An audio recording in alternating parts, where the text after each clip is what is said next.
बारिश का मौसम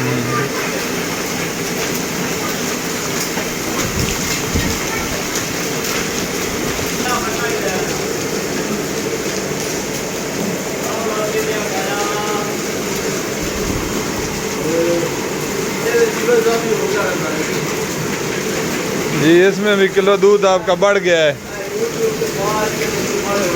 दूध बढ़या या नहीं बढ़या?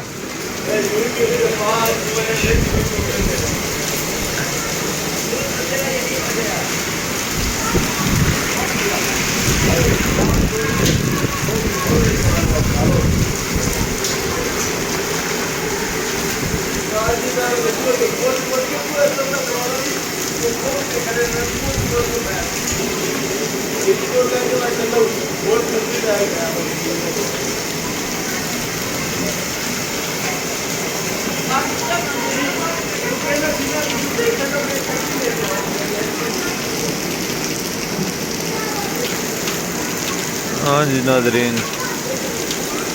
बारिश बड़ी सख्त हो रही है पिंडी इस्लामाबाद दे विच। यालाबारी भी हुई है नाल, बड़ी सख्त यालाबारी हुई। मौसम बहुत ठंडा हो गया जनाब।